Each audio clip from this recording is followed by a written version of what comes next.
Je m'appelle Faustine Sternberg, journaliste pour Splend et cofondatrice de ce média indépendant. J'ai travaillé avec Chloé Richard sur une enquête sur les lycées agricoles, notamment sur la place de l'agro-industrie dans ces lycées agricoles. On a travaillé pendant 6 mois, de mars 2025 à septembre 2025.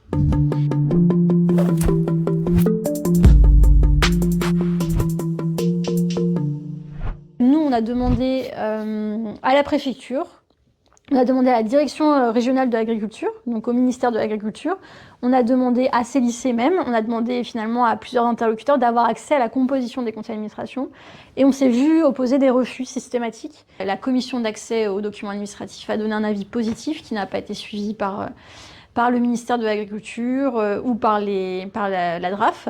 On avait demandé l'accès en fait au plan régional enseigné à produire autrement, parce que ce plan régional doit être fait tous les 4 ans pour définir les objectifs des lycées agricoles dans la mise en application de cet enseignement à produire autrement, donc de l'enseignement de l'agroécologie. Nous, ce qu'on voulait, c'était le plan le plus récent, celui qui aurait dû être fait en 2020 pour la période 2020-2024.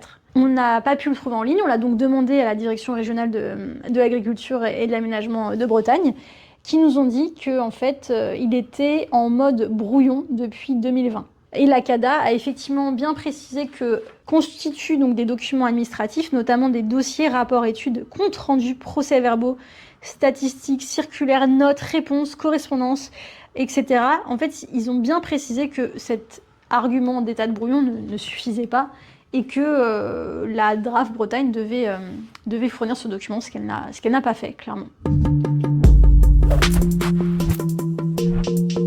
L'agro-industrie, ça les arrange qu'on n'ait pas accès à ces documents, parce qu'au final, leur présence dans les lycées agricoles n'est pas remise en question.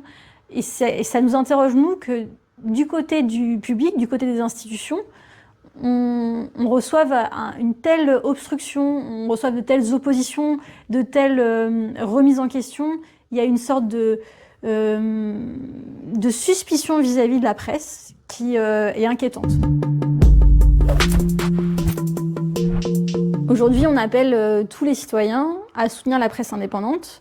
Vous pouvez soutenir Splend en nous faisant un don sur notre site internet. Vous pouvez vous abonner à notre infolettre pour être informé, faire partie de notre communauté. Et c'est vrai qu'aujourd'hui, le soutien le plus important qu'on a, c'est celui de nos lecteurs. Et si des personnes qui nous écoutent ou qui nous lisent ont des informations à nous donner, c'est nos principales sources. Aujourd'hui, c'est sur vous qu'on compte.